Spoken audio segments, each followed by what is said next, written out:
প্রয়োজনে আমরা ওখানে মেল আইডি দিয়ে মহিলাদেরকে ব্যবস্থা করবো, কিন্তু তাছাড়া তো উপায় নেই। আপনি অভিযোগ নেবেন কি করে? অভিযোগ যদি সরাসরি নিতে হয়, পুলিশ তো ধমকাবে, অভিযোগ নিতেই দেবেন।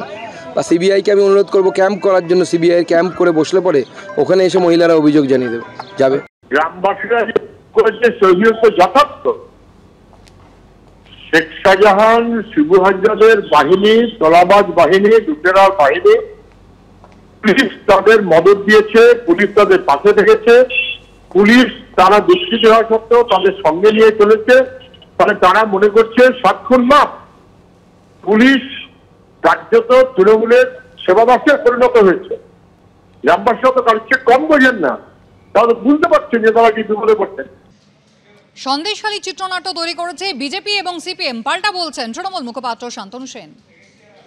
সন্দেশখালীর ঘটনায় বিক্ষিপ্ত কয়েকটা ঘটনা ছাড়া বাকিটা যে পুরোটাই জনতা পার্টি এবং সিপিএম এর একাংশ মিলে পরিকল্পিত চক্রান্ত করে চিত্রনাট্য তৈরি করেছিল, সেটা পরবর্তী পদক্ষেপগুলোর মধ্যে দিয়ে প্রমাণিত।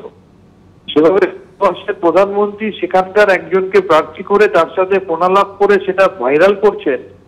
সেভাবে অগ্নিমিত্রা পালের অডিও ক্লিপিং সামনে এসেছিল, যেখানে তিনি বলছেন যে ইস্যুটাকে আমাদেরকে কাজে লাগাতে হবে। শেখ শাহজাহান বা শিবু হাজরা বা উত্তম সর্দার এরা তৃণমূলের নির্বাচিত জনপ্রতিনিধি হওয়া সত্ত্বেও তৃণমূল পরিচালিত সরকারের প্রশাসন এবং পুলিশই কিন্তু এদেরকে অ্যারেস্ট করেছে। Trinamool Congress zero tolerance two corruption নীতি নিয়ে চলে বলেই এটা সম্ভব। আপনি বিজেপি শাসিত পারবেন না যেখানে বিজেপির অভিযুক্ত নেতাদের সেখানকার বিজেপির প্রশাসন অ্যারেস্ট করতে পারে।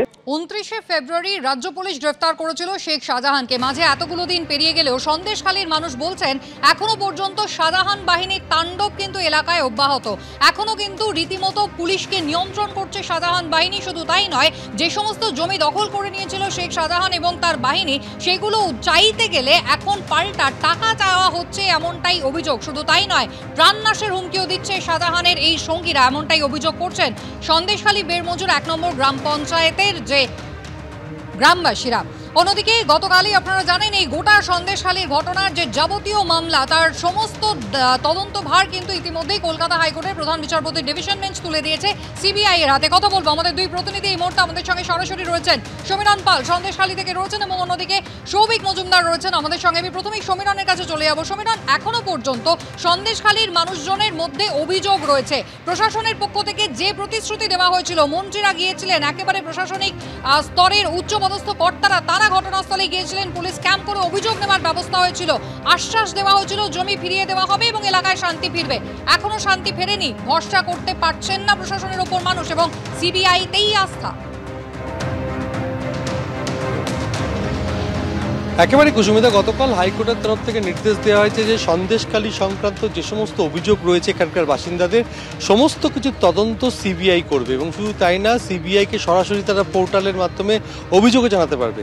এই খবর জানার পর সন্দেশখালী 2 নম্বর ব্লকের বিস্তীর্ণ এলাকার মানুষ একটা স্বস্তি পেয়েছে। কেননা আমরা দেখেছি যে গত 5ই জানুয়ারি যখন ইডি আধিকারিকরা শেখ শাহজাহানের বাড়িতে রেশন দুর্নীতি মামলায় তদন্তে আসে এবং সেখানে গিয়ে আক্রান্ত হয় এবং তারপরে পর্যায়ক্রমে ধীরে ধীরে শেখ শাহজাহান এবং তার অনুগামীদের অত্যাচারের গল্প সামনে আসতে শুরু করে এবং ধীরে ধীরে ক্ষোভ সন্দেশখালীর প্রত্যন্ত দ্বীপগুলিতে ছড়িয়ে পড়তে থাকে এবং একটাই অভিযোগ ওঠে, জোর করে জমি দখল এবং শুধু তাই না, চাষের জমিকে ভেড়িতে পরিবর্তন করা, মহিলাদের উপর অত্যাচার, টাকা চাওয়া, তোলাবাজি, নানা রকম অভিযোগ ওঠে।